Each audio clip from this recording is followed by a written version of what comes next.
Sustentabilidad es la capacidad de hacer algo para satisfacer las necesidades actuales sin comprometer la satisfacción de las necesidades de las generaciones futuras. Una línea importante de mi investigación es tratar de convertir este CO2 a compuestos químicos de valor agregado como combustibles, que es como metanol, por ejemplo, o ácido fórmico. Estoy en el Laboratorio de Ingeniería Química en la parte de síntesis y caracterización de catalizadores. Yo trabajo particularmente en el área de biocombustibles sólidos, lo que es la aplicación de biocombustibles sólidos en diferentes procesos, pero biocombustibles sólidos obtenidos a través de residuos principalmente. ¿Cuál problema es la que están realmente resolviendo con su investigación? ¿Realmente la sustitución o la emisión para...? Es que son las dos. Bienvenidos a una nueva conversación aquí en el canal Cayón que tenemos aquí, de una iniciativa de la Facultad de Ingeniería. Estamos transmitiendo desde la Facultad de Ingeniería aquí en la Universidad Autónoma del Estado de México. Y hoy tenemos a tres invitadas y les agradezco muchísimo su valiosa aportación, que va a ser bastante rica. Y gracias por venir, gracias por aceptar la invitación. El tema de hoy que queremos discutir tiene mucho que ver con lo que hacen ellas de manera profesional, que es si ustedes me corrigen, tiene que ver con la sustentabilidad, generación de energía, procesos, biodiesel. Ahorita vamos a hacer una pequeña introducción a lo que ellas hacen. Y tengo aquí a la doctora Reina Natividad, que trabaja en el Instituto de Química Sustentable. Centro de Investigación en Química Sustentable. Lo mismo que la doctora Rubí. Y la doctora Dolores Durán trabaja aquí con nosotros en la Facultad de Ingeniería, en el cuerpo académico de ¿qué te recuerdan? Ándale, sistemas energéticos. Bueno, a ver, para empezar y la conversación, ¿por qué no nos dicen a qué se dedican, qué son, cuál es el trabajo que hacen aquí en la universidad? A ver, empezamos aquí con la doctora Reina. Bien, gracias, doctor. Primero que nada, agradezco su invitación para darnos la oportunidad de expresar lo que hacemos, de divulgar lo que hacemos. Yo en lo particular estoy adscrita al Laboratorio de Ingeniería Química del Centro de Investigación en Química Sustentable UAM-UNAM, y mi área de investigación es la intensificación de procesos químicos a través del estudio de nuevos catalizadores y del diseño de nuevos reactores que le den el mejor ambiente a estos sólidos, a los catalizadores, para que se desempeñen o sacarles el mejor provecho. Algunos de los temas que tenemos en común con la doctora Rubí es la producción de biodiesel. Sin embargo, también realizo investigación en otros temas, como es la fotorreducción de dióxido de carbono y la remediación de aguas. Pero dióxido es CO2. Okay. Así es CO2. Y sí, entonces una línea importante de mi investigación es tratar de convertir este CO2 a compuestos químicos de valor agregado como combustibles, que es como metanol, por ejemplo, o ácido fórmico. Estoy dedicando bastante esfuerzo en hacer algo al respecto. Ok, doctora Durán, ¿algo relacionado con lo que hace Reina o completamente distinta el área? No, al contrario. Bueno, pues muchas gracias primero por la invitación. Sí, pues yo soy María Dolores Durán, pertenezco al Cuerpo Académico de Sistemas Energéticos de aquí de la facultad, y pues nosotros lo que hacemos es el trabajo que tiene que ver con las fuentes renovables de energía. Particularmente una servidora trabaja con la parte de energía solar, particularmente concentración, con sistemas de concentración tipo canal parabólico y Fresnel.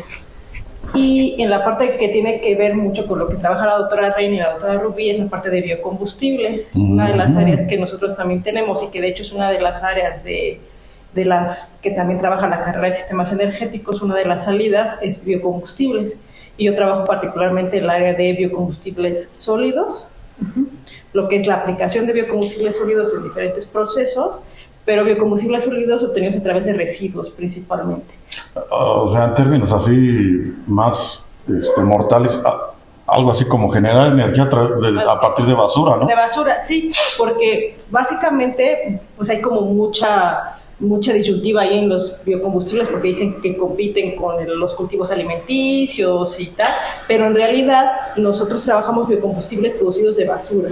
Por ejemplo, el residuo del tequila tiene un residuo muy, muy tóxico, lo que es el bagazo, las linazas, son residuos muy tóxicos y que pueden producir energía, ¿no? El residuo también del bagazo de café, o sea, todos los residuos. Ahorita vamos a regresar más a ese tema para que nos cuentes más en específico, y porque sí es importante hacer esta distinción, ¿no? Porque es causa. ¿Algo más? No, pues eso sería en general mi línea. Gracias.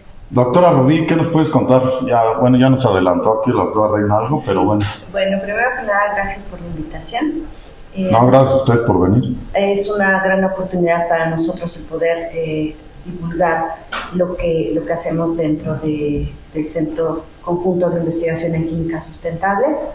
Al igual que la doctora Reina, estoy en el Laboratorio de Ingeniería Química en la parte de síntesis y caracterización de catalizadores para biodiesel, y también pues sintetizo algunos catalizadores que la doctora utiliza precisamente en las reacciones de fotooxidación. Ok, muchas gracias. A ver, vamos aquí ya nos dieron una pequeña introducción de cuál es qué es a lo que se dedican. Yo traté de hacer mi trabajo en casa, entonces lo que hice fue revisé un poquito un reporte de la Organización de las Naciones Unidas en lo que se refiere, que tiene obviamente todo lo que ustedes hacen con el cambio climático, ¿no? Y energías sustentables, procesos sustentables, todo este asunto. Una de las cosas que más llama la atención, y que obviamente vamos a empezar con esto que ya lo mencionó la doctora Durán, es pues una de las problemáticas es, si yo quiero producir energía, obviamente siempre se necesita una materia prima. Entonces, ¿cómo está aquí la problemática? Porque de lo que se trata es de sustituir, vamos a llamarle los procesos tradicionales por algo alternativo. Y entonces, ¿cuál sería la problemática? Bueno, pues yo creo que la problemática aquí particularmente es que estamos en una transición energética. Así es. Nosotros estamos hacia un cambio a un sistema energético más sustentable. Entonces lo que tenemos que ir buscando es esas estrategias, pero no un solo, o sea, no tenemos que encontrar una fuente de la energía, o sea, tenemos que más bien usar distintas fuentes que están dispersas, porque las fuentes renovables en realidad tienen ese problema, ¿no? Que no están centralizadas, entonces son dispersas, pero ahí participan los biocombustibles, participa la solar, participa la eólica, y de lo que se trata es formar un mix, digamos, que nos lleve hacia una transición energética, hacia un sistema sustentable. Y de hecho, los biocombustibles, con varios estudios se ha dicho que los biocombustibles son un gran apoyo para esa transición energética, puesto que pueden someterse a varios procesos químicos que nos pueden comentar las doctoras, que en realidad pueden llevarnos a producir la misma energía prácticamente que nos producirían los combustibles sólidos, fósiles, ¿no? Entonces, en realidad aquí por eso se les ve tanto potencial a los biocombustibles para que nos lleven a esa transición, en lo que ya vamos trabajando con fuentes como el hidrógeno, fuentes como solar y demás. Pero los biocombustibles son los que tienen como esa salida como más directa. Entonces no quiere decir que lo demás no funcione, sino que es lo que nos puede ayudar ahorita a salir como del paso, por así decirlo, llegar a la transición y entonces ya empezar a tener un mix energético más sustentable. Ok, a ver, vamos a, porque a mí particularmente no me queda claro y parece que a muchos de nosotros no nos queda claro. Vamos a tratar de elucidar qué es lo que significa ser sustentable. ¿Por qué, por ejemplo, lo del uso de materia prima fósil no es sustentable, o por qué sí es lo de, mencionaste la basura, ¿no? ¿Cómo es ¿a qué le llamaríamos sustentabilidad? Bien, desde mi punto de vista, sustentabilidad es la capacidad de hacer algo sin comprometer, de hacer algo para satisfacer las necesidades actuales, sin comprometer la satisfacción de las necesidades de las generaciones futuras. Entonces, dicho esto, ¿por qué el combustible fósil no es sustentable y las alternativas de las que las que empezamos a hablar, sí? Combustible fósil, tiene, al parecer, tiene un tiempo de vida, es decir, se va a agotar, se está agotando, no lo estamos acabando. No se va a acabar en 1 año, en 2 años o tal vez en 20 tampoco, pero se está agotando. Entonces, inclusive, lo que estamos haciendo está agotando ese combustible. Por otro lado, su combustión emite varias compuestos químicos no favorables al ambiente. Y aquí regresamos al punto que habías tocado sobre cambio climático. Entonces, las emisiones de la combustión de estos compuestos fósiles abonan en gran medida a este cambio climático. Por lo tanto, el estudiar las alternativas energéticas que estamos estudiando nosotras se convierten en una necesidad desde hace ya algunos años para un futuro, para poder tener una calidad ambiental, principalmente de aire, mejor, aunque también la explotación de combustibles fósiles también puede dañar a mantos acuáticos, por ejemplo. Entonces todo va en relación al ambiente. Pero a ver, aquí al principio mencionabas que te dedicabas a los, ¿recuerdan la palabra? Intensificación de procesos. Intensificación de procesos utilizando catalizadores, ¿no? Así es. Pero aquí, o sea, la investigación va en conjunto con la doctora Rubí. Bueno, hablando del biodiesel, biodiesel quiere decir que viene de ¿qué materia prima? El biodiesel es un biocombustible que se puede obtener a partir de aceites. Pero el prefijo bio viene, ¿por qué? Porque se utiliza, o sea, no sería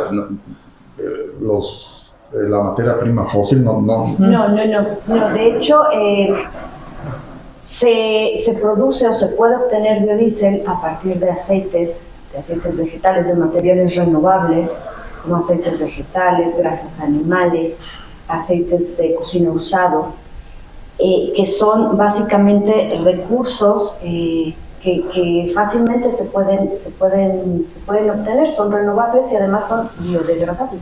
Pero a ver, allí es donde está la pregunta clave, ¿no? Por ejemplo, lo que comentaba la doctora Durán. Entonces, por tu materia prima, bien lo mencionas, pero ¿cuál sería la ventaja o la desventaja de utilizar este tipo de materiales para generar biodiesel? ¿Por qué o no se puede o es más complicado generar a partir de basura biodiesel? No se puede.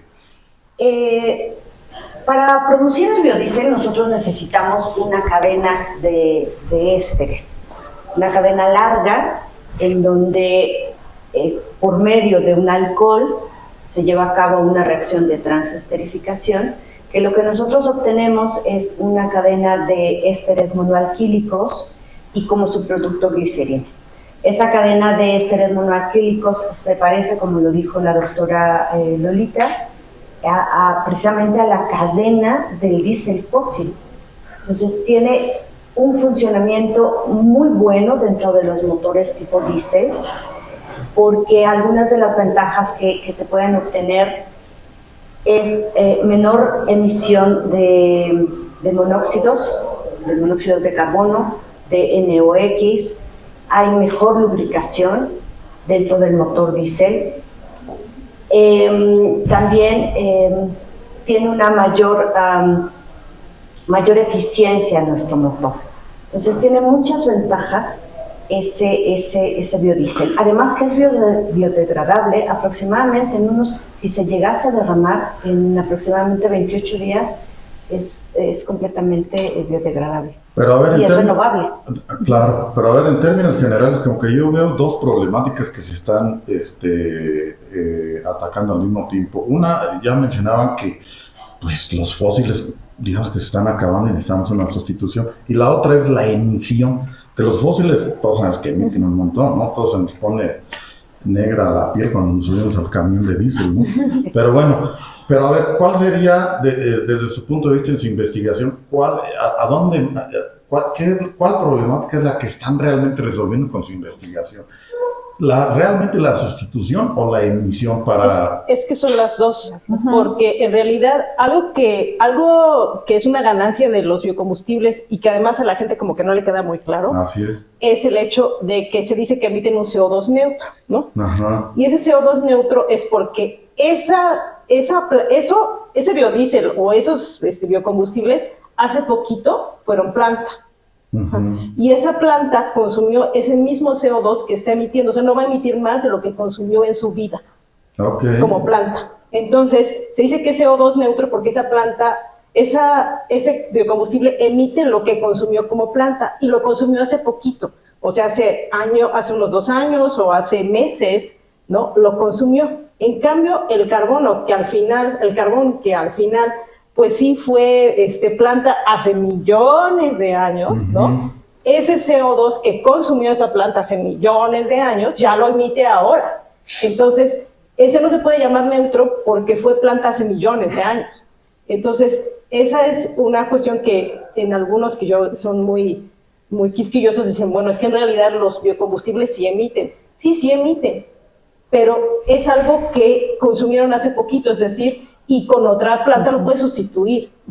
Y no es como el carbón o el petróleo que pues ya tiene años que ellos fueron plantas, ¿no? Claro. Entonces, esa es una gran ventaja. Entonces, y yo iría más allá de lo que tú comentas, o sea, estás dejando de emitir, estás abonando a usar una energía alternativa y no usar los fósiles. Pero una tercera es que la mayoría de estos son residuos. Y son residuos que que tienes que hacer algo con ellos. El aceite de cocina, si lo tiras a la alcantarilla, es súper dañino a los mantos acuíferos y demás. Pero sí sería como que una problemática distinta, ¿no? O sea, son 3 problemáticas que estás resolviendo. Pero todas se están resolviendo con los procesos que estamos investigando. Ok. O sea, a ver, entonces... digamos que el problema y la investigación va de manera holística, ¿no? O sea, una es reducir también las emisiones de CO2, pero yo aquí tengo también una preocupación, o sea, no se genera un nuevo problema al estar tratando de crear estas tecnologías del biodiesel, pero no genera un problema, por ejemplo, en lo que se refiere a la materia prima. Entonces, ¿de dónde obtengo yo la materia prima que ya decía sobre la cadena de suministro y todo esto?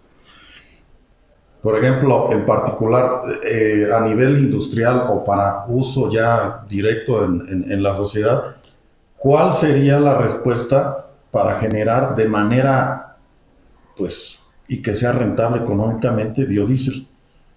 O sea, ¿cuál sería la materia prima principal? Residuos. Aceite residual. Desde mi punto de vista, aceite residual. Pero sí alcanza. O sea,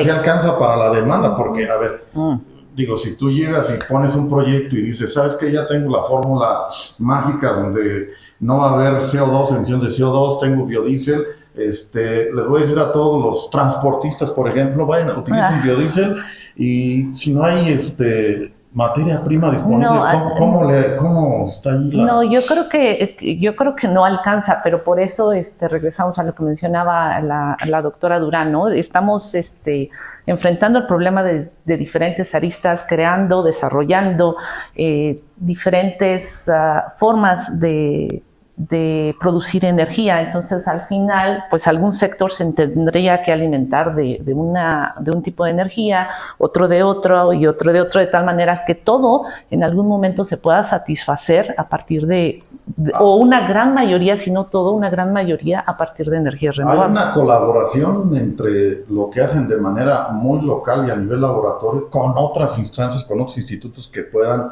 o que estén con esta problemática del suministro, o dicho de otra forma, ya hay proyectos reales que estén en funcionamiento, plantas, piloto o a nivel industrial? Sí, de hecho, en la Ciudad de México hay un programa que recolecta todo el aceite, o sea, de hecho, en lo que es la Ciudad de México propiamente, no la zona conurbada, sino solo la Ciudad de México, recuperan casi el 100% de los aceites de los restaurantes. Y ese aceite lo producen el biodiesel y lo venden. Aquí en el Estado de México, aquí en Toluca, sí hay, de hecho, lo puedes recolectar aquí, lo puedes dejar aquí en Supercompras, en los centros de acopio, y se produce biodiesel para los camiones de basura. Se utilizan los camiones de basura. Pero aquí es muy incipiente. Aquí en el Estado de México es muy incipiente, pero en el Distrito Federal sí ya, de hecho es una empresa que se dedica ya, y la misma empresa, porque es una cuestión bien importante con el residuo, es que tiene que haber una cadena de suministro, y ahí es otra bronca, ¿no? Tiene que esa cadena, tenemos que estar de la mano todos, ¿no? Y entonces no puedes dejar que el residuo llegue a las coladeras, no, tú tienes que recolectar el residuo ya in situ, ¿no? Entonces, esa sí es una problemática, como tú dices, porque si el residuo ya llegó, ya no hay manera de recolectar los residuos. Entonces, ahí tenemos que generar políticas y cuestión para poder tener una recolección adecuada de nuestros residuos. Pero como bien dice la doctora Reina, tenemos que diversificar nuestro sistema, es decir, unos van a trabajar con combustibles sólidos, biocombustibles sólidos, otros con biodiesel, otros con biogás. O sea, el chiste es tener un sistema energético diversificado, pero basado en fuentes renovables. Bueno, a ver, regresando a lo del CO2, que parece que es lo más importante. Obviamente no queremos politizar este asunto, sin embargo, pues no. Todo este tipo de situaciones pues no están alejadas de las políticas. Pero bueno, a ver, según en un reporte del 2014 de las Naciones Unidas, hay un tema que valdría la pena tocar aquí. En cuanto a las emisiones de CO2, a ver, ustedes desde su perspectiva muy científica y que están en el ámbito, yo la verdad no estoy en esa área, pero a ver, hay gente que afirma que el impacto de las emisiones de CO2, todos estamos de acuerdo que hay cambio climático, porque se observan, eso es muy, muy sencillo, pero mucha gente dice que el impacto del CO2 ahorita no lo vamos a ver, y posiblemente nosotros claro, no lo vamos a ver, sino las futuras generaciones.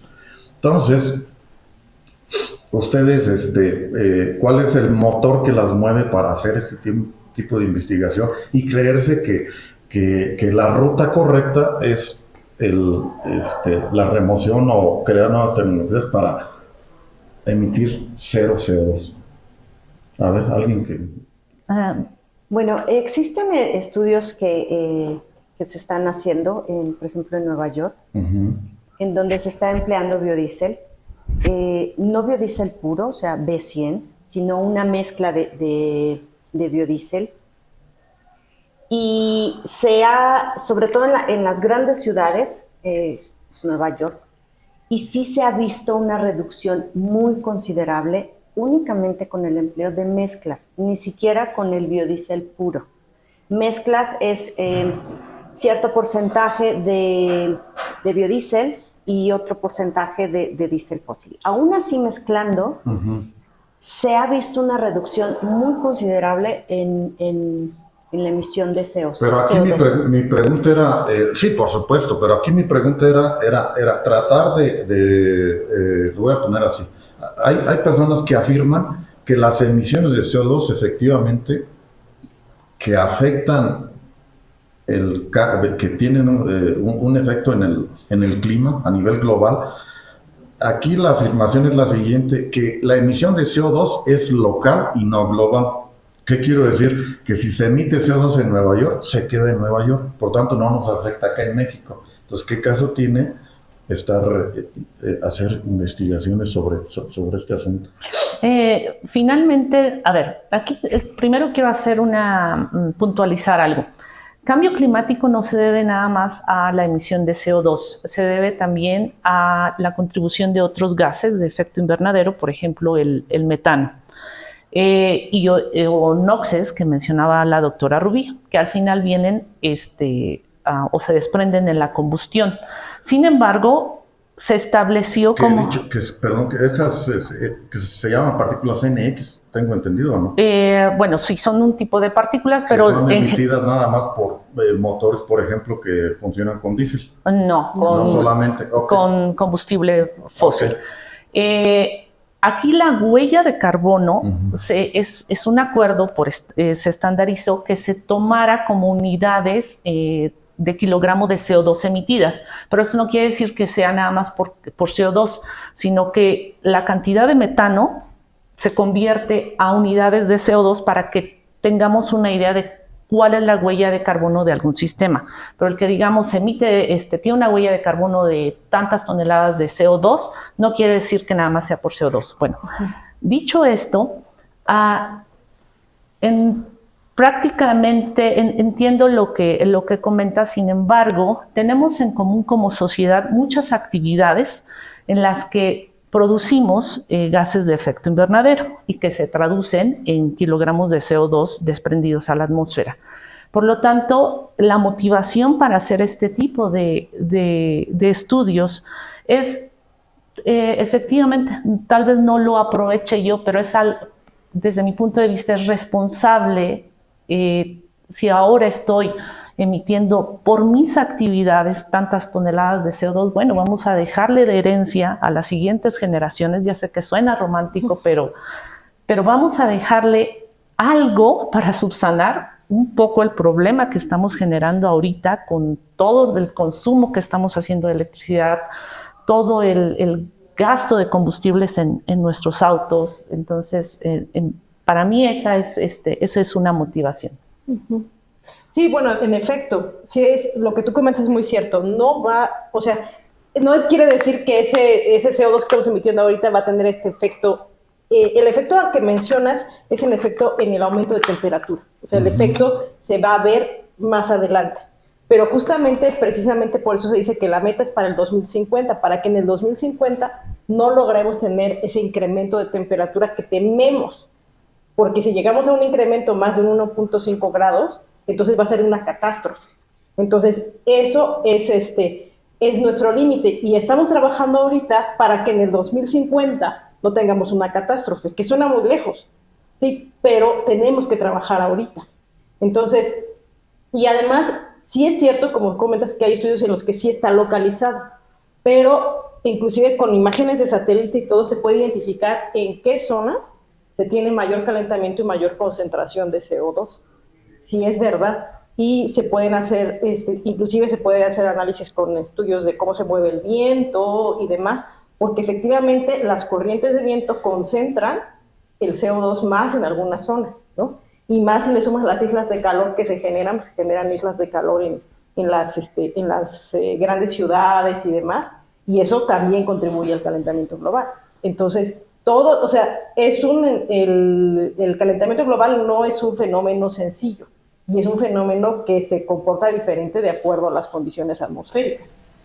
Claro, claro. A ver, y bueno, obviamente esto del calentamiento global y la subida de la temperatura, pues tiene que ver, también escuchamos todo el tiempo, que es el estilo de vida que tenemos como sociedad, ¿no? Entonces, por ejemplo, Rubí, ahorita me estabas mencionando que había estudios en Nueva York, y obviamente entiendo que se tendría que hacer un estudio mucho más a profundidad, pero tú que conoces este tema, ¿tú cómo verías qué es lo que más afecta, por ejemplo, haciendo una comparativa entre la Ciudad de México y Nueva York, en términos de contaminación o emisiones de CO2? Y si tú bueno, yo creo que has estudiado, leído yo algo creo que sobre... algo que afecta bastante es la geografía de nuestro país. El hecho de que la Ciudad de México pues esté rodeada de montes y demás, eso no ayuda mucho a que el viento disipe todos esos contaminantes. Ese es un problema real que existe de acuerdo a la geografía de nuestro país. Por otro lado, desconozco la cifra exacta, pero yo me imagino que en la Ciudad de México existe un mayor número probablemente de autobús, de Claro. vehículos que a lo mejor no son tan modernos como en otras grandes ciudades, ¿no? Eso no sé, no tengo el dato exacto. Pero... O también la cantidad de empresas, ¿no? Y de químicas y todo este asunto, sí, ¿no? Entonces todo este tipo de cosas yo creo que contribuye a que en Ciudad de México pues los problemas de contaminación estén tan fuertes, ¿no? Que en comparación con algunas otras ciudades. Claro. Y a ver, voy a insistir más porque a mí me gustaría, porque digo, hay que informar, ¿no? De manera precisa sobre que obviamente es importante la labor que están haciendo como investigación y no estamos diciendo que se vaya a resolver el problema, ¿no? Pero bueno, hay en este reporte de las Naciones Unidas, a mí sí me preocupó porque dicen que va a haber un punto de no retorno, ¿no? Que según ellos pronostican, no sé de dónde, que en el 2100, independientemente de los esfuerzos que hagan los científicos, la sociedad, y que lleguemos a un punto de 0 emisiones de CO2, de cualquier manera va a haber catástrofes para el ser humano, ¿no? Pero naturales para la Tierra. Va a seguir habiendo a partir del 2100 aumentos de temperatura, pues las playas van a desaparecer, como ya está pasando en Inglaterra y en Portugal. Portugal va a desaparecer. Es más, ya están haciendo algunos trabajos del gobierno para recuperar sus playas porque se está por la elevación del mar, ¿no? Entonces, ¿ustedes desde el punto de vista, tienen ustedes una preocupación al respecto? Bueno, pues si estamos trabajando en esto es porque tenemos una preocupación. Claro. Sí, o sea, los escenarios son muy catastróficos, ¿no? Uh-huh. Y de hecho, hay 4 escenarios que establecen, ¿no? Y el escenario más catastrófico nos llevaría a eso, o sea, a que en 2050 empezamos a tener una catástrofe y ya no hay punto de retorno en el 2100. Pero los estudios también dicen que si logramos nuestra meta o sea, de que no lo emitamos tanto y que logremos no sobrepasar los 1.5 grados para el 2050, nuestro escenario es menos catastrófico, ¿no? Entonces, nosotros lo que tenemos es el escenario que lo llaman net cero, ¿no? Uh-huh. Entonces, nosotros tenemos que aspirar al net cero, no a un escenario, porque hay un escenario que es, digamos, no tan estricto, pero no llega al net cero. No, o sea, tenemos que aspirar a un escenario de 0 emisiones, que efectivamente no es algo que vamos a hacer ahorita, pero sí tenemos que pensar en ese escenario. Entonces, porque, pues efectivamente, como dice la doctora Reina, vamos a dejar un planeta pues totalmente hecho pedazos para las siguientes generaciones, ¿no? Entonces, realmente tenemos que aspirar a eso y, pues, todos trabajar en ese sentido, ¿no? En una decarbonización, pues, de todo el sistema, ¿no? Y en sus mediciones a nivel laboratorio, sí se observan estos... o sea, si hay medidas así donde tú digas, ay, encontré algo que realmente me preocupó en el laboratorio, donde dice, híjole, nunca había visto yo estas proporciones de CO2 en el ambiente, o ese tipo de análisis no los hacen ustedes. En nuestro laboratorio no sé en el de la doctora Durán. No, mira, nosotros, el laboratorio como tal no, pero ya los estudios con imágenes satelitales sí te pueden mostrar mucha información, porque o sea, lo que se mide con las imágenes satelitales es el nivel de dispersión, por ejemplo, de las partículas y las cosas, pues entonces con eso puedes medir concentración. Y eso es lo que sí ya te puede ayudar a medir dónde están ubicadas, o sea, y además con los estudios de satelitales también puedes medir temperatura de superficie, o sea, superficie del suelo y temperatura del agua. Que esa es otra cosa en la que está afectando el calentamiento global, la temperatura del agua. Entonces ya tienen ese nivel de sensibilidad los satélites geoestacionarios, que ya puedes medir con mucha precisión la temperatura del agua. Entonces, ahí puedes medir niveles de evaporación, puedes medir niveles de cuánto ha aumentado la temperatura del agua a lo largo de los años, porque son satélites que tienen registrando ya bastante tiempo. Entonces, puedes predecir inclusive pues hasta catástrofes, ¿no? Entonces, ya estos estudios ya más bien de cómo estamos afectando el clima, pues ya es todo con cuestiones de satélites geoestacionarios. Y por eso se le ha invertido tanto, porque realmente los países le han invertido muchísimo dinero a los proyectos con satélites.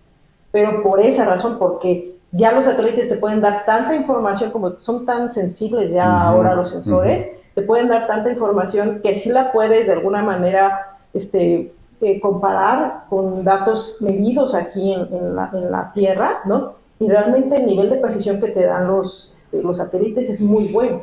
Y ya haces ahí algunos programas con la parte que ustedes trabajan en la parte de ciencias de la computación. Se pueden hacer ahí muchos algoritmos para establecer y predecir inclusive fenómenos, temperaturas y demás. O sea, ya ahí es más bien una cuestión que se involucra mucho con las ciencias computacionales. Perfecto. A ver, me gustaría, para hacer, y bueno, por si hay gente interesada, un poquito en específico, ¿no? Sobre exactamente ampliar más el área, decir exactamente cuál es el proceso y también los avances que se han hecho en cada una de sus áreas, ¿no? A ver, algo así como un tipo de promoción e invitar a la gente a que se sume a este proyecto que tienen, entonces. Ok, fíjate que a mí me gustaría que en este sentido empezara la doctora Rubí, porque ella lo que hace después va en lo que yo hablo. Entonces, efectivamente. Bueno, lo que nosotros hacemos en la parte de lo que es catálisis, nos damos a la tarea, en primer lugar, de recolectar aceite de cocina usado. En los últimos años hemos estado trabajando con aceites de la Facultad de Gastronomía, es la que nos ha proporcionado los aceites que ellos utilizan, y también nos hemos acercado a algunos restaurantes, no sé, de mariscos o de algún otro giro, pero desde el punto de vista alimenticio, y ellos son los que nos proporcionan ese aceite. Asimismo, para obtener el biodiesel, los costos de producción de este biodiesel todavía es caro, actualmente es caro. Sin embargo, se ha visto que de un 60 a un 80% que tiene el de costo, se le atribuye a la materia prima. Por lo tanto, nosotros en el grupo lo que vimos, bueno, pues definitivamente un aceite refinado pues no es lo óptimo, es controversial desde el punto de vista que pues es parte de alimenticia, de productos alimenticios de los cuales se generan a la cadena. A la cadena. Ese fue por un lado, y dimos un giro hacia los aceites de cocina usada. Eso es por un lado. Por otro lado, la catálisis que se lleva a cabo para la obtención de biodiesel a nivel industrial es generalmente con catálisis homogénea, es decir, con catalizadores que al final de la reacción no se pueden recuperar, además que necesitan ciertas etapas de purificación, con lo cual ese costo pues, se te puede elevar todavía aún más. Y lo que hicimos fue movernos hacia la catálisis heterogénea, en donde nosotros al final de la reacción pues podemos recuperar ese catalizador que se puede emplear nuevamente en reacciones posteriores. Entonces, de esa manera nosotros vimos la oportunidad de bajar un poco esos costos de producción. Cuando hablas de catalizador, ¿qué es un catalizador exactamente? Un catalizador es un material que nos va a ayudar a que la reacción se lleve a cabo de manera más rápida. Ok. Pero un ejemplo, para... Un ejemplo de los catalizadores que nosotros usamos, pues pueden ser desde zeolitas, que son aluminosilicatos, óxido de calcio, también utilizamos, o se pueden utilizar hidrotalcitas, etc. Investigamos un poco qué tipo de catalizadores nos podían funcionar, catalizadores heterogéneos, y nos dimos cuenta que el óxido de calcio tenía muy buenos números o porcentajes para obtener biodiesel. Así que dijimos, bueno, óxido de calcio, ¿de dónde podemos sacar óxido de calcio? Y el óxido de calcio está presente en varios materiales que son de desecho. Por ejemplo, cáscara de huevo, ahí nosotros podemos obtener óxido de calcio. Conchas de almeja, que también es basura. ¿Sí? O sea, es pues sí, al final después de que se utiliza y que no los comemos y demás, pues es basura. Pues que termina así, claro. Y entonces nos fuimos, nos encaminamos hacia allá. Otro material también bastante barato es la cal viva. La cal viva es la que se utiliza para el proceso de nixtamalización, que es un material muy barato. Está en la naturaleza. Sí, está en la naturaleza. Entonces, pues nos fuimos por ahí. Nos fuimos, bueno, pues vamos a buscar materiales que nos sirvan como catalizadores y nos ayuden todavía más a tratar de reducir esos costos de producción por un lado, y por otro lado, el que ya no representen un desecho, que también es un problema. Claro. Y lo que hicimos fue eso, o sea, integrar ese tipo de materiales que son de desecho y empezamos a sintetizar algunos catalizadores. Uno de los inconvenientes que tienen los aceites de cocina usado es que por el mismo proceso de cocción se producen una gran cantidad de ácidos grasos libres, que si ustedes combinan ese aceite con gran cantidad de ácidos grasos libres, con catalizadores básicos, lo que nosotros podemos generar son reacciones de saponificación, es decir, producción de jabones. Y pues no nos ayuda mucho, porque nuestra reacción al cabo de una hora, media hora, pues eso ya se nos hizo un cebo, que ya es imposible que podamos seguir, que pueda seguir funcionando eso, ¿no? Y decidimos combinar el óxido de calcio, que es un catalizador básico, con una parte ácida. Y esa parte ácida, pues la proporcionan algunos otros tipos de metales, como por ejemplo el hierro. Nosotros logramos sintetizar catalizadores bifuncionales en donde tenemos muchas ventajas. Una de ellas es que al final de la reacción lo puedes recuperar y volver a utilizar. Esa es una. Dos, que ya no requerimos de etapas de purificación posteriores. Y por otro lado, en una misma reacción podemos llevar a cabo en realidad dos reacciones, que es la esterificación, que consiste en tratar de bajar esa cantidad de ácidos grasos libres, y la reacción de transesterificación. Y es justo en este proceso de reacciones que es donde entra la doctora Ray. O sea que sí consideras que ha habido un avance. Sí, definitivamente. Definitivamente, porque actualmente lo que se está haciendo es la búsqueda o la mejora de catalizadores heterogéneos que nos puedan resolver ese tipo de problemas cuando utilizas materia prima como aceites de cocina usados. ¿No? Sí, fíjate que el catalizador adecuado, este sólido del que hace tanta referencia la doctora Rubí, impacta costos e impacta ambientalmente.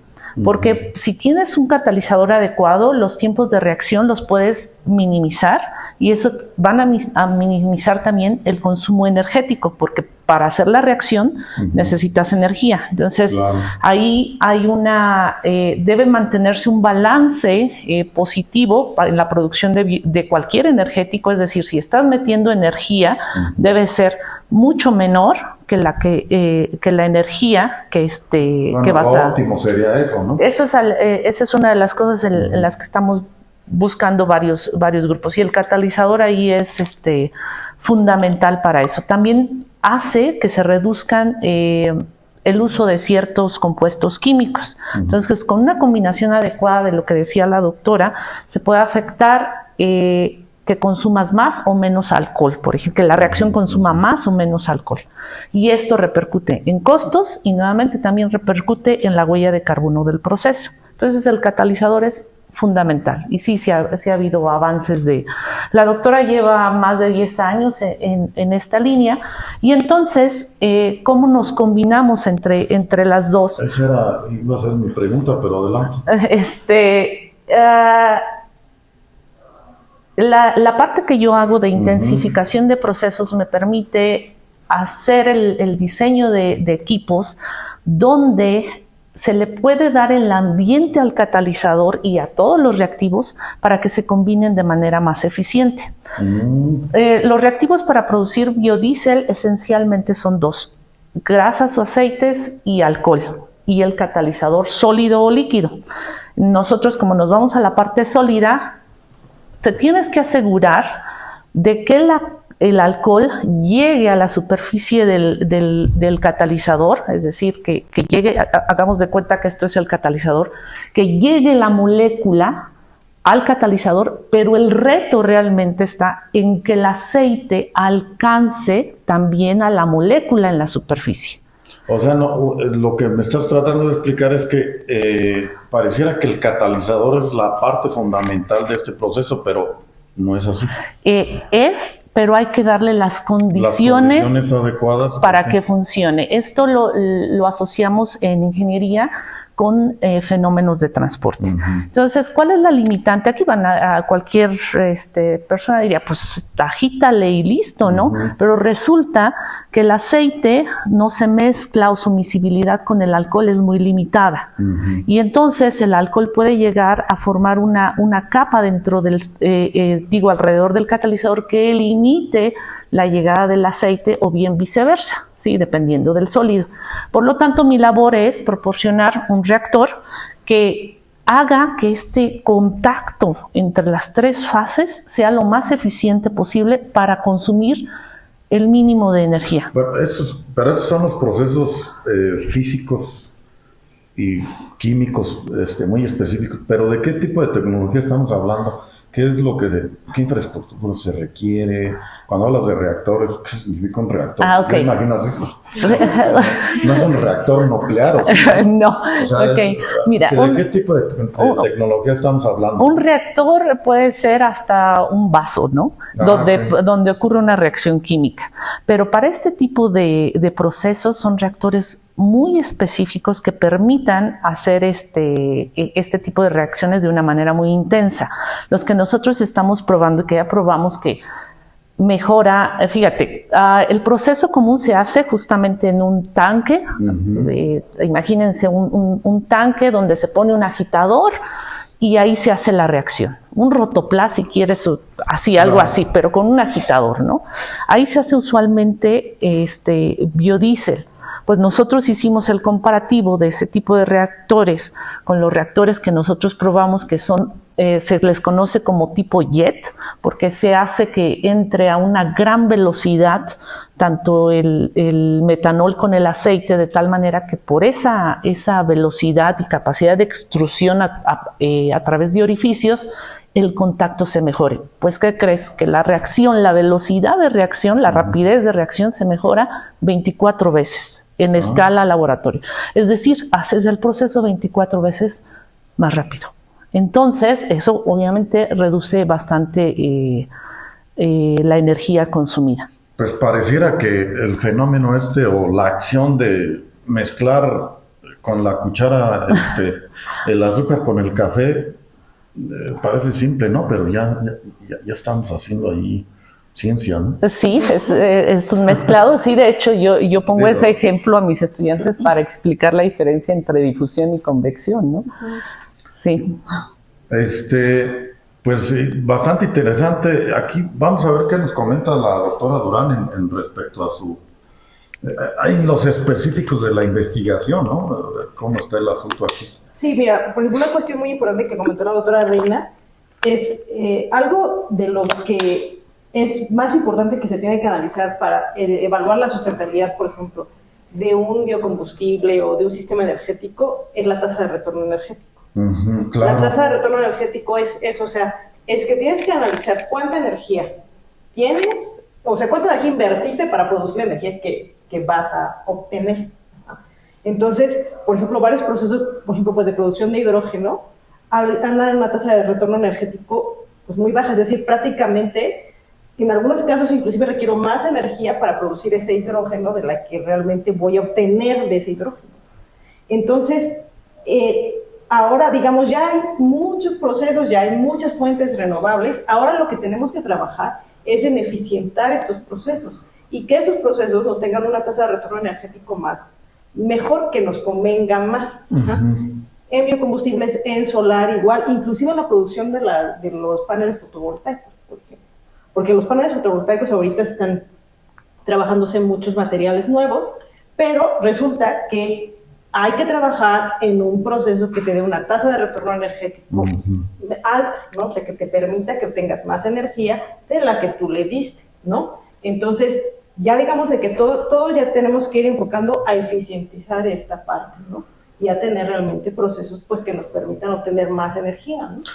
Y en tu departamento o en tu grupo, ¿qué tipo de tecnologías están pues nosotros desarrollando? Tenemos varias tecnologías. Nosotros trabajamos, por mi parte yo trabajo mucho la parte de concentradores Fresnel, básicamente, que es un concentrador plano que simula curvaturas, ¿no? Y que es mucho más económico que un canal parabólico, por ejemplo, y que puedes, o sea, estamos haciendo comparativas y que realmente, por ejemplo, sale muy mal parado. Generalmente el Fresnel salía muy mal parado con respecto al parabólico, porque el parabólico pues ya es una tecnología comercial, se puede generar, puedes producir. De hecho, hay una central térmica en México ya que trabaja con canal parabólico, pero es una tecnología muy costosa. Entonces, el Fresnel puedes llegar a tener, a producir lo mismo, si es un poquito más ineficiente, pero realmente más bien se ha evaluado, no se le ha evaluado como bajo el mismo rasero, ¿no? Como el canal parabólico. Y nosotros estamos trabajando, una de estas líneas es justamente mostrar la factibilidad del Fresnel, porque además ya lo puedes optimizar y demás, y es un espejo mucho más económico porque es plano, ¿no? Y el canal parabólico pues es una curva y tienes que tener otro tipo de tecnología y es más caro. Y en el Fresnel, te digo, puede superar muchos problemas y es más económico. Otra de las cuestiones que trabajamos es, medición, por ejemplo, con satélites de la radiación solar, evaluar la radiación solar, porque la cuestión es que algo de lo que se adolece en México en cuestiones de recursos tanto solar como eólico y también en biocombustibles, es la parte de evaluar lo que tenemos, o sea, nuestro atlas de recursos. Claro. Eso ya se superó muchísimo en cuestiones de biomasa, afortunadamente, con los clústeres de los biocombustibles sólidos, gaseosos y demás. Ya se tiene un atlas de biomasa muy desarrollado, interactivo en la red, y tienes una información muy, digamos, muy puntual, ¿no? En cambio, en solar todavía hay mucho trabajo que hacer en cuestión de tener ese recurso solar, que tú puedas tener un recurso como evaluado de manera más puntual, y que tú puedas decir, a ver, voy a tener esta latitud y longitud, y aquí voy a tener esta radiación directa, esta radiación difusa, y demás. Entonces, trabajamos con modelos y demás, y con estaciones que están ubicadas en ciertos lugares y se hacen interpolaciones ahí y demás. Pero entonces tener los datos como mucho más fehacientes y más listos de parte del satélite nos ayudaría a dimensionar nuestros sistemas solares mucho más fácil y no subdimensionar o sobredimensionar, por ejemplo, los fotovoltaicos. Entonces, particularmente hubo un problema que a nosotros nos encargaron, que el Estado de México no lo había considerado. Tú decías que no querías comentar nada de la política, pero no habían considerado al Estado de México. Es que nos pueden censurar. No, hace años no habían considerado al Estado de México como parte del subsidio para los sistemas fotovoltaicos. O sea, habían dicho que el Estado de México no era un lugar que tuviera una suficiente radiación para considerarse para el subsidio. Pues bueno. Entonces, pero digamos que si hay datos, bueno. Ajá, ¿no? Pero realmente, ¿con qué lo midieron, ¿no? Exactamente. Entonces nosotros hicimos un estudio y pues, por supuesto que hay zonas. Toluca, por ejemplo, se han medido 1000 watts sobre metro cuadrado en diciembre, muy buena radiación, ¿no? Y o sea, ustedes lo han sentido, ¿no? Yo diría, sí, digamos que ese es, mi piel sí la siente, pero bueno. Sí, él es blanco realmente. Pero sí, yo creo que sí hay. Bueno, sí, habría que tener datos. Pues, y entonces bastante. Hicimos ahí un estudio y, por ejemplo, inclusive el hecho de que llueva, ¿no? te limpia los paneles, Claro. Que no tengas una temperatura tan alta. La temperatura muy alta afecta el desempeño de los paneles fotovoltaicos, o sea, a temperatura alta disminuye su eficiencia. Entonces, lo que mostramos con ese estudio fue que no, para nada, o sea, no puedes nada más decir como a ojo de buen cubero, ahí está nublado, ¿no? En ese estado está nublado y ahí no... Y llueve mucho. Y ahí no hay manera. No, o sea, se tienen que analizar todos los factores para que realmente puedas decir sí o no es viable, ¿no? Entonces, creemos que una de las partes que le pasa mucho a las fuentes renovables es que hay poca información del recurso. Claro, no, y de hecho, digo, para ir cerrando, hacia allá iba encaminada mi pregunta. Entonces, ¿cuáles serían los retos en esta problemática en la que ustedes están inmersas? Y pues efectivamente se necesita apoyo de otras áreas, ¿no? En este caso de lo que estabas mencionando. Entonces, pues, si pueden comentar ya para ir cerrando, pues cuáles son los retos, cuáles son las problemáticas así mucho más grandes para llevar esto a buen término, y si se necesita otro tipo de áreas de colaboración, no sé, matemáticos, computólogos, todo este tipo de cosas. A ver, Rubí, comenzamos con Rubí. Bueno, uno de los retos, yo creo que nos hemos enfrentado y que podemos atacar, es esa concientización de la población en manejar esos recursos que son desechos. Claro. El darles una adecuada disposición, porque es oro, es una materia que vale mucho para lo que estamos realizando. Y es que no es fácil tener un cambio de hábitos. De hábitos, ¿no? Sí, o sea, simplemente no es fácil. No es fácil. O sea, simplemente nosotros, ¿no? En casa a veces se nos hace muy fácil cuando abrimos una lata de atún, como que escurrimos el atún. Así es. Error. No debemos de hacer ese tipo de cosas. Claro. Lo mismo cuando utilizamos huevo y demás, muy fácil es tirarlo al bote de basura, pero pues lo mejor sería que lo fuéramos juntando, ¿no? Y que hubiera algunos lugares en donde nosotros podamos depositar este tipo de material, que es rico en óxido de calcio.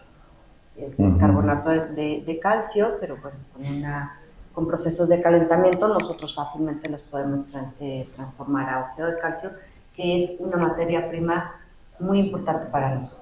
Yo creo que uno de los retos es eso, ¿no? Que empecemos a concientizar a nuestra población. Y en cuanto a colaboraciones con otras áreas... En cuanto a colaboraciones con otras áreas, de hecho con la doctora Durán, por ahí teníamos algún proyecto en donde nosotros sintetizamos el biocombustible, pero necesitamos ver qué tan efectivo realmente es nuestro material, ¿no? Nuestro biodiesel. Entonces, esa es una de las áreas de colaboración en la parte de mecánica, de motores, que nosotros sí nos sería muy útil. Claro. Sí. Bueno, como somos de la misma, no es que me la quiera, es para conectar. Está monopolizando la conversación. Otra colaboración que nos resultaría importante, la parte de optimización, pero antes del proceso. O sea, nosotros nos estamos encargando del proceso, pero al final todo lo que es la producción de biodiesel, cada una de las etapas tiene que ir optimizada. Y una que hay que optimizar, por ejemplo, es desde la recolección. O sea, no es nada más de decir, pues tu camión recolectas, no, sino rutas optimizadas que garantice un consumo bajo de combustible, porque obviamente el recolector va a consumir combustible, y entonces desde ahí empezar a minimizar la huella de carbono de todo el proceso. Entonces alguien que pueda optimizar esas rutas, ¿no? Esos colaboradores. Por otro lado, el uso de paneles fotovoltaicos para alimentar los reactores, necesitamos a alguien también que nos apoyen en eso. Y Bueno, ahí sí, digo, interrumpiendo, ahí sí yo podría intervenir, ¿no? Digo, esto de la optimización, de hecho quería comentar algo sobre, pues, desde el punto de vista de la computación, ahorita se están utilizando mucho los recursos computacionales para eficientar, optimizar y que llegue a buen término la producción del biodiesel, ¿no? Desde el punto de vista de la computación, pero no hay una relación aquí entre, pues ahora sí que ingenieros químicos y matemáticos computólogos, ¿no? Para que, aunque, bueno, sí hay trabajos, pero en otras partes, a lo que me refiero es que en la universidad, pues no. Tendremos que... Habría que hacer. ¿Algo más? Nada más puntualizar que recientemente publicamos un estudio donde el uso de paneles solares disminuye en 90% la huella de carbono del proceso. Entonces, por eso, pero esto fue un estudio teórico, entonces sí necesitamos pues probarlo, ¿no? Y listo. Pues, gracias, doctora. Pues ahí me invitan. Sí, ya estoy viendo. No, mano derecha en yo veo muchas áreas de oportunidad. No, y más con lo que estás mencionando, que estaba yo pensando en lo de información de los satélites, que incluso que sé que hay también bases de datos que tienen mucha información, pero toda esta información que hay empresas que tienen los satélites, pues sí está la información. Sí. El asunto es recuperarla, procesarla y pues tomar lo que necesites, pero eso no es tarea fácil. No es tarea fácil. De hecho, pues es justamente algo que te iba a comentar. Yo estuve trabajando, ahora que tuve la oportunidad de trabajar con los del City College, estuve trabajando con esta parte, con el satélite GOES-16, el geoestacionario, y es trabajar, por ejemplo, con modelos de redes neuronales, ¿no? Claro. Para hacer nuestra optimización de nuestra interpolación, ¿no? Así es. Porque ahí cuando te pasa una nube ya te afectó ahí tu radiación, pero es un efecto que es muy puntual, ¿no? Que es un momento, y entonces tenemos que hacer algoritmos para poder tener nuestra interpolación mucho más clara, ¿no? Entonces,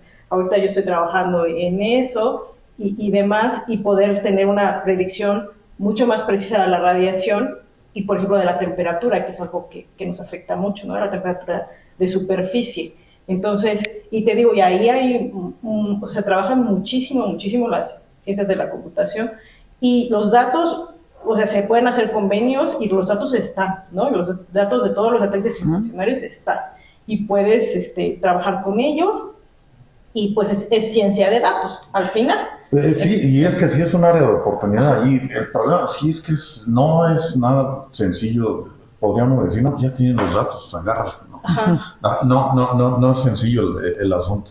Sí. Yo creo que vamos a hacer una